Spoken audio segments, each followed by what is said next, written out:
मुंगेली जिले में स्वास्थ्य कर्मी डोम प्रकाश कश्यप के निलंबन को लेकर के स्वास्थ्य संयोजक कर्मचारी संघ ने सीएमएचओ शीला शाह पर व्यक्तिगत द्वेषपूर्ण कार्रवाई का आरोप लगाया है। संघ का कहना है कि बिना किसी जांच के एक पक्षीय रूप से निलंबन किया गया, जबकि कर्मचारी राष्ट्रीय स्वास्थ्य कार्यक्रमों के संचालन में जिम्मेदार है। निलंबन के विरोध में संघ के सदस्य सड़क पर उतर आए हैं और उन्होंने 7 दिनों में निलंबन रद्द करने की मांग की है, अन्यथा संभागीय लेवल पर प्रदर्शन की चेतावनी भी दी है। सीएमएचओ का कहना है कि निलंबन एचआरपी, महिला संबंधित डिलीवरी और जच्चा बच्चा स्वास्थ्य रिपोर्ट के संतोषजनक जवाब न देने और समीक्षा बैठक छोड़कर जाने के कारण किया गया। तो ये तस्वीरें आप देख सकते हैं।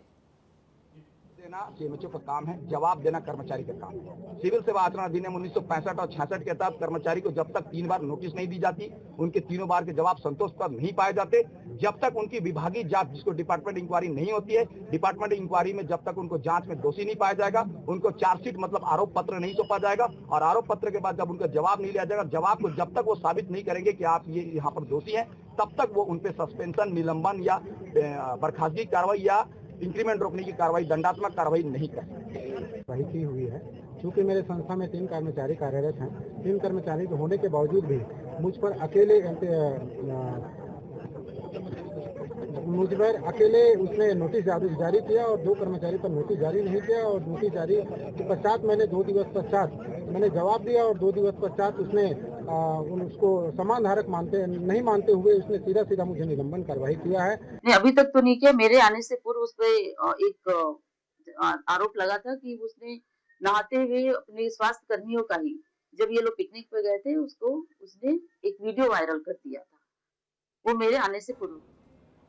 नया रायपुर में 23 से 25 जनवरी तक रायपुर साहित्य उत्सव का आयोजन होगा, जिसकी जानकारी आज छत्तीसगढ़ संस्कृति परिषद के अध्यक्ष शशांक शर्मा ने प्रेस कॉन्फ्रेंस में दी। 3 दिवसीय इस उत्सव में देश भर के 118 साहित्यकार, लेखक, कवि, कलाकार और पत्रकार भाग लेंगे, जिनमें 58 बाहर और 60 प्रदेश के हैं। कुल 42 सेशन में साहित्य, कला, समाज और समसामयिक विषयों पर चर्चा होगी। उद्घाटन सेशन में राज्यसभा सांसद हरिवंश मुख्य अतिथि होंगे, जबकि कार्यक्रम की अध्यक्षता मुख्यमंत्री विष्णुदेव करेंगे। तो ये तस्वीरें आपको लगातार बता रहे हैं। 118 साहित्यकार इस पूरे कार्यक्रम के अंतर्गत शामिल होंगे और राज्यसभा सांसद हरिवंश इसमें मुख्य अतिथि के तौर पर शिरकत करेंगे। 100 से अधिक पार्टिसिपेंट्स ने रजिस्ट्रेशन करवाया, जिसमें से छांटकर हमने 180 प्रतिभागियों का चयन किया है। इसी साहित्य उत्सव में 4 बड़े मंडप के नाम हमने बड़े साहित्यकारों के नाम पर रखा है। 2 साहित्यकार हमारे अभी हाल में जो हमें छोड़कर चले गए, जिसमें से डॉक्टर सुरेंद्र दुबे जी और सुरजीत नवदीप जी की स्मृति में हमने 2 मंडप रखे, जिसमें सुरदीप नवदीप जी के मंडप में हमने छत्तीसगढ़ के हर जिले की साहित्यिक समितियों के काव्य पाठ करने की व्यवस्था बनाई है। मुख्य मंडप को हमने हाल ही में ज्ञानपीठ सम्मान से जो सम्मानित हुए हमारे बीच, अभी जो नहीं रहे, हाल में चले गए, ऐसे विनोद कुमार शुक्ल जी को हमने समर्पित किया है। यह 3 दिन एक कुंभ है साहित्य का, एक बौद्धिक आयोजन है, जिसमें हर विषय पर चर्चा होगी, जिसमें साहित्य पर अधिक चर्चा होगी। यही इसका मूल। और अब बात छत्तीसगढ़ के बेमेतरा की, जहां पर एक महिला और उसके पति ने गांव के सरपंच वीरेंद्र कुमार साहू पर छेड़खानी करने का आरोप लगाया है। पीड़िता का आरोप है कि शिकायत के बावजूद स्थानीय चौकी में कोई भी कार्रवाई नहीं हुई, जिसके बाद पीड़िता अपने पति और ग्रामीणों के साथ में जिला मुख्यालय पहुंची और पुलिस अधीक्षक से मिलकर सरपंच के खिलाफ सख्त कार्रवाई की मांग की है। ग्रामीणों का कहना है कि वे लंबे समय से सरपंच की कार्यशैली से परेशान हैं और अब उन्हें एकजुट होकर के पुलिस अधीक्षक से शिकायत कर न्याय की मांग की है। तो ये तस्वीरें आपको दिखा रहे हैं, शिकायत जिसमें लिखी गई और अब पुलिस अधीक्षक से न्याय की गुहार यहां पर लगाई गई है। सरपंच पर छेड़खानी का गंभीर आरोप महिला के द्वारा लगाया गया। तो अब ऐसे में देखना है कि आगे क्या कुछ शिकायत के बाद में एक्शन होगा। और ये लिखित में पूरी शिकायत आपने देखी कि सरपंच पर ही छेड़खानी का आरोप यहां पर लगा है और जांच में क्या कुछ परत दर परत खुलासे होंगे, ये देखना दिलचस्प होगा। कार्रवाई अच्छे से होना चाहिए।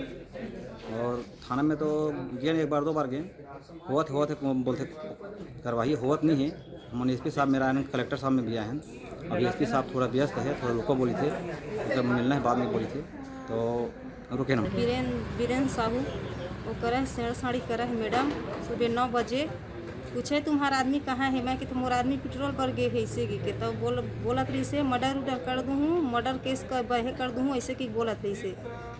अपनी शिकायत को लेकर और कहाँ हम वहाँ गए थे, थाना गए थे चन्नू। क्या कहना था अधिकारियों का? वही रिपोर्ट लिखवाए। अंबिकापुर पत्थलगांव मार्ग पर आज सुबह एक बार फिर भीषण सड़क हादसा हुआ, जिसमें तेज रफ्तार ट्रक ने सड़क किनारे खड़े ट्रेलर वाहन को पीछे से टक्कर मार दी। टक्कर इतनी जोरदार थी कि ट्रक का अगला हिस्सा पूरी तरह से क्षतिग्रस्त हुआ। चालक गंभीर रूप से जख्मी हुआ, जिसे तत्काल अस्पताल पहुंचाया है। प्रत्यक्षदर्शियों का कहना है कि इस मार्ग पर खड़े भारी वाहनों के कारण पहले भी कई हादसे हो चुके हैं। पुलिस ने मौके पर पहुंचकर यातायात को कंट्रोल किया और जांच शुरू की है, जबकि हादसे के कारण तेज रफ्तार, लापरवाही या खड़े वाहन की छानबीन लगातार यहां पर जारी है। और ये तस्वीरें आप उस ट्रक की भी देख सकते हैं। आगे का हिस्सा क्षतिग्रस्त हुआ है। पुलिस हालांकि मौके पर पहुंची है। अब हर एंगल से यहां पर जांच पड़ताल की जा रही है। और ये अंबिकापुर पत्थलगांव का ये वो रास्ता जहां पर यह हादसा होता है। और अब जोधपुर से बड़ी खबर आपको बता दें, अरना झरना के पास में भीषण सड़क हादसा हुआ है। ट्रक, ट्रेलर, बस, गेटवे गाड़ी और बाइक की टक्कर हुई है। 1 दर्जन से ज्यादा लोग जख्मी हुए। 3 लोगों की मौत की सूचना है। घायलों को जोधपुर के मथुरादास अस्पताल लाया गया। एसीपी छवि शर्मा अस्पताल में मौजूद, घायलों का उपचार जारी है। तो जोधपुर से बड़ी खबर इस वक्त की, एक जोरदार भीषण हादसा हुआ है, जिसके चलते 1 दर्जन से ज्यादा लोग जख्मी हुए। 3 लोगों की मौत की भी खबर मिल रही है। 3 लोगों की जानें इस हादसे के अंतर्गत चली जाती है और घायलों को जोधपुर के मथुरादास अस्पताल में लाया गया है, जहां पर तमाम घायलों का ट्रीटमेंट जारी है। एसीपी छवि शर्मा अस्पताल में ही मौजूद है और तमाम घायल जितने भी हैं उनका उपचार चल रहा है। जोधपुर से इस वक्त की बड़ी दर्दनाक खबर मिल रही है, जहां पर एक हादसे के चलते अरना झरना के पास में यह हादसा हुआ है। भीषण सड़क हादसा बताया जा रहा है। ट्रक, ट्रेलर, बस, गेटवे गाड़ी और बाइक की टक्कर हुई है। मतलब 5 गाड़ियों की टक्कर हुई है। आप खुद इस खबर को सुनकर ही अंदाजा लगा सकते हैं कि आखिरकार कितना खौफनाक मंजर उस वक्त रहा होगा जब इन 5 गाड़ियों की टक्कर होती है और उसके बाद में चपेट में कई लोग आ जाते हैं और तकरीबन 3 लोगों की मौत की सूचना भी मिल रही है। 3 लोगों की जिंदगियां खत्म हो चुकी है। और ज्यादा जानकारी के लिए ब्यूरो चीफ जोधपुर से प्रदीप जोशी हमारे साथ में फोन लाइन पर जुड़ चुके हैं। प्रदीप, बहुत ही दर्दनाक, खौफनाक ये हादसा कैसे हुआ? अभी फिलहाल घायलों की क्या कुछ हालत है? जी नुपुर, अवश्य जोधपुर क्षेत्र के पास का जो इलाका है अरना झरना क्षेत्र है, जहां पर 4 गाड़ियां एक साथ की भिड़ंत हुई है और भिड़ंत होने के बाद में जो अब मौत का जो आंकड़ा है वो 3 से बढ़कर 4 हो चुका है। पुलिस कमिश्नर स्वयं अस्पताल पहुंचे हैं। मथुरादास माथुर अस्पताल के अधीक्षक विकास राजपूत स्वयं जो घायल हुए उनकी देखरेख कर रहे हैं, उनका इलाज किया जा रहा है। अगर देखा जाए तो अरना झरना एक पहाड़ी इलाका है और पहाड़ी इलाके से होते हुए जो क्षेत्र है उसमें 4 गाड़ियां आपस में भिड़ी है, जिसमें बस है, एक डंपर है, एक जेटा गाड़ी है और एक बाइक है। इन चारों की भिड़ंत के बाद में ये हादसा हुआ है। लगभग जो घायलों की संख्या है नुपुर, वो लगभग 1 दर्जन से अधिक होने की संभावना बताई जा रही है। 9 लोगों को अभी तक जोधपुर के मथुरादास माथुर अस्पताल उपचार के लिए पहुंचा दिया गया है। जी नुपुर। प्रदीप, फिलहाल अभी उनकी हालत कैसी है? घायलों की मौत का आंकड़ा आपने बताया कि 4 हो चुका है। प्रत्यक्षदर्शी वहां पर कोई थे, उन्होंने क्या कुछ मंजर देखा?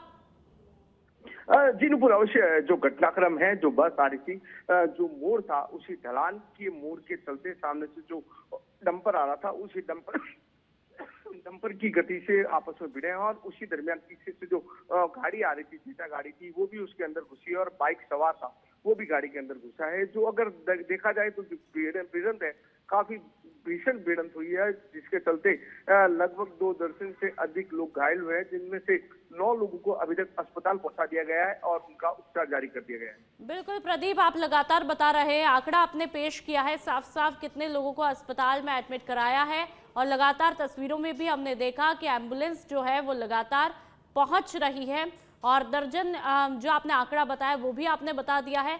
लेकिन ऐसे में क्या ये हादसा था या लापरवाही थी प्रदीप, इस बारे में कोई जानकारी? जी अवश्य, जिस तरह की अगर घटनाक्रम की बात करें, लापरवाही हादसा जिस तरह से सड़क हादसे होते हैं, और जो इलाका है वो मुख्य रूप से अगर इलाका देखा जाए तो काफी छोटा इलाका है, और उसमें जो रोड है वो काफी संकुचित रोड है।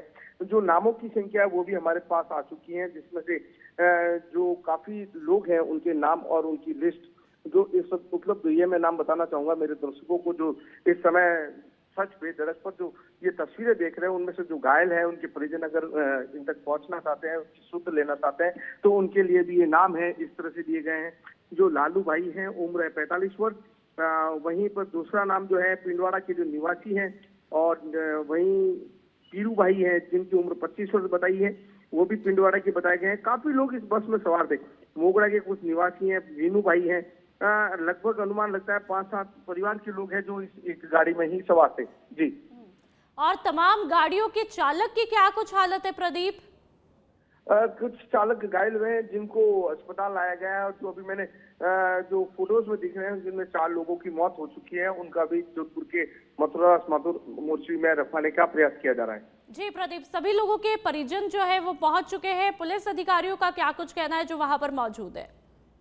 जी अवश्य, जिस तरह से अगर हम बात करें, जो पहुंचे हैं लोग और परिजनों तक इतला दे दी गई, लेकिन सबसे प्रथम जो प्रयास किया जाता है, चाहे राजीव गांधी थाना पुलिस की अगर बात की जाए, चाहे मौके पर प्रत्यक्ष की बात की जाए, जो घायल हुए हैं उनका समय रहते उपचार हो। ठीक है प्रदीप, बहुत बहुत शुक्रिया तमाम जानकारी के लिए।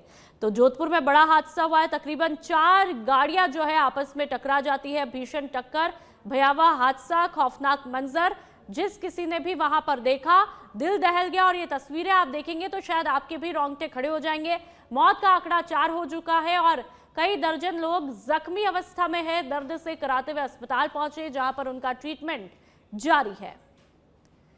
तो लगातार आपको बता रहे हैं जोधपुर, ये वो इलाका जो अरना झरना का जो इलाका बताया जा रहा है, ये पहाड़ी इलाका है जहां पर 4-5 गाड़ियां जो है एक साथ टक्कर हो जाती है। और ये उस वक्त की तस्वीरें जब एम्बुलेंस से तमाम जो जख्मी अवस्था में लोग थे, घायल थे, उनको लाया गया और यहाँ पर उनका उपचार जारी है। दर्द से कराते हुए ये तमाम लोग, और धीरे धीरे उनके परिजनों को भी सूचित कर दिया गया है।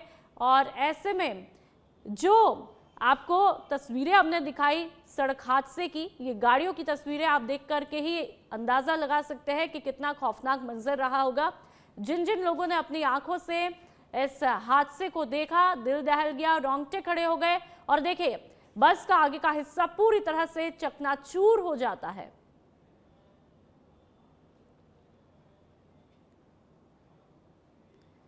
छत्तीसगढ़ के जशपुर जिले के पत्थलगांव थाना परिसर में सोमवार की रात एक अनोखा दृश्य देखने को मिला, जब 4 प्रेमी युगल ने थाना परिसर स्थित शिव मंदिर में भगवान को साक्षी मानकर 7 फेरे लेकर के शादी कर ली। जानकारी के मुताबिक एक प्रेमी युगल को शादी से पहले परिजनों के विरोध और धक्का मुक्की का भी सामना करना पड़ा। इसके बावजूद उन्होंने एक दूसरे का हाथ थामने का फैसला किया। वहीं दूसरे प्रेमी युगल ने बताया कि वे करीब 1 साल से प्रेम संबंध में थे और बालिग होने के चलते उन्होंने थाना पत्थलगांव में आवेदन देकर सुरक्षा और विवाह की अनुमति मांगी थी।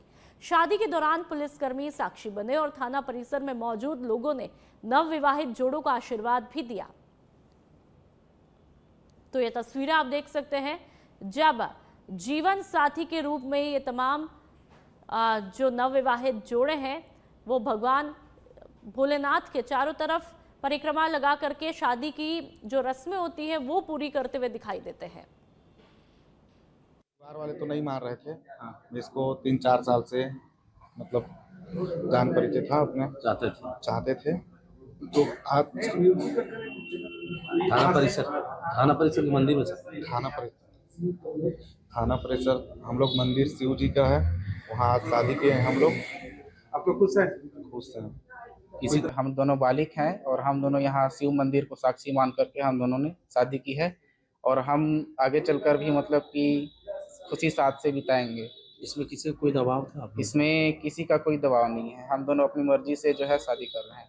आपकी शादी के साक्षी कौन बने हैं, पुलिस और हमारे शादी के साक्षी बने हैं हमारे पिताजी है, श्रीमान पिताजी हैं और थाना प्रभारी। मेरा नाम पल्लवी मरकाम है। मैं पत्थल गांव आमाकानी बंदियाखार की रहने वाली हूँ। मेरे पति का नाम निर्मल लहरे हैं। ये बूढ़ूपारा गोढ़ी कला के हैं।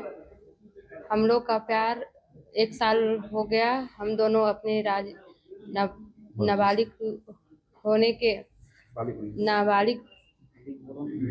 बालिग होकर हम लोग थाना पत्थल गांव में शिव मंदिर को शिव भगवान को साक्षी मानकर शादी। और अब बात कोरिया की। 20 सालों के बाद में कोरिया जिले के SECL बैकुंठपुर क्षेत्र अंतर्गत चर्चा आरो में वार्षिक कोयला खान सुरक्षा पखवाड़े का आयोजन किया गया। समापन समारोह में खान सुरक्षा महानिदेशालय धनबाद के महानिदेशक और SECL बिलासपुर के CMD प्रमुख रूप से मौजूद रहे। लंबे अंतराल के बाद हुए इस आयोजन को लेकर कोयला क्षेत्र में खासा उत्साह भी देखने को मिला। कार्यक्रम के दौरान 33 कोयला क्षेत्र सहित सुरक्षा मशीनरी निर्माण से जुड़ी कई कंपनियों द्वारा प्रदर्शनी लगाई। प्रदर्शनी का शुभारंभ खान सुरक्षा महानिदेशक उज्जवल ने किया, जिसके बाद में उन्होंने सभी स्टॉल का निरीक्षण भी किया। तो ये तस्वीरें आप देख लीजिए। हर एक चीज़ों को बिल्कुल बारीकी से देख रहे हैं। SECL में जो भी टेक्नोलॉजिकल इंटरवेंशंस हो रहे हैं, प्रोडक्शन में इन्हेंसमेंट हो रहे हैं, सब चीज़ों को अपनी बारीक नज़र से देखा और सराहा है। SECL टेक्नोलॉजी के क्षेत्र में, चाहे वो अंडरग्राउंड माइनिंग हो, चाहे सरफेस माइनिंग हो, ओपन कास्ट का, सभी जगह पे नई नई इक्विपमेंट, नई टेक्नोलॉजी, लेटेस्ट टेक्नोलॉजी यूज़ कर रहा है। AI के क्षेत्र में भी SECL अपने कदम बढ़ा चुका। ICCC के द्वारा हम लोग पूरी माइन का एक तरह से जो तीसरा नेत्र बोलते हैं वो हमारा है और उसके द्वारा हर एक्टिविटी को हम लोग मॉनिटर करते हैं, देखते हैं, एनालाइज करते हैं। कोई आदमी ने अगर सेफ्टी के इक्विपमेंट, हेलमेट वगैरह नहीं पहना है तो वो भी नज़र आ जाता है और उसके ऊपर भी हम लोग बाद में कार्रवाई भी करते हैं और समझाते भी हैं। इसी तरह जो टेक्नोलॉजी का क्षेत्र है, मास प्रोडक्शन, अंडरग्राउंड टेक्नोलॉजी की आपने बात की, SECL आज के दिन भी पूरे कोल इंडिया का 40। बलरामपुर के वाड्राफ नगर धान खरीदी केंद्र से किसानों ने गंभीर शिकायतें दर्ज करवाई है, जिसमें खरीदी प्रभारी और समिति पर मनमानी नियमों का उल्लंघन और अवैध वसूली के आरोप है। किसानों का कहना है कि शासन की गाइडलाइन के विपरीत प्रति बोरी 41 किलो 200 ग्राम तक धान तोला जा रहा है। सतुली और हमाल की व्यवस्था नहीं है और ट्रैक्टर एंट्री के नाम पर 100-200 रुपए वसूले भी जा रहे हैं। ये केंद्र शहर के पास होने और अधिकारियों के निरीक्षण के बावजूद समस्याएं बनी हुई है। अब सवाल ये उठता है कि प्रशासन और नोडल अधिकारियों की मौजूदगी में किसानों को ये शोषण क्यों झेलना पड़ रहा है और क्या आरोपों की निष्पक्ष जांच होगी? केंद्र है। क्या समस्या हो रहा है बताइए। वही अभी तक आए हैं, अभी कहाँ तोला पाया है। अच्छा, काज में पैसा मांग रहे हैं? वही सूत्री मांग रहे थे, लड़का गया था तो। अच्छा, कितना मांग रहे हैं? 27 बुलाए थे। अच्छा, 20 रुपये मांग रहे थे। अच्छा, और लेबर वगैरह है कि नहीं? समिति का यहाँ पे मिल रहा है कि नहीं आप लोग को? हम लोग को कोई लेबर नहीं मिला है। अपना गेट में जो है वो पैसा लेते हैं 100 रुपया। अच्छा, अभी दिए हैं? हाँ। अब क्या समस्या हो रही है? और समस्या ही भराई सिलाई अपने से है, लेबर लेके आना पड़ता है। समिति में लेबर नहीं मिले हैं? नहीं। रस्सी खरीद के लाते हैं? रस्सी उसी सब। हम धान कितना वजन हो रहा है? धान के 41,500 और जो सूत्री वगैरह सब खरीद के लाते हैं। आपको लाना पड़ता है? समिति से कुछ नहीं मिलता है?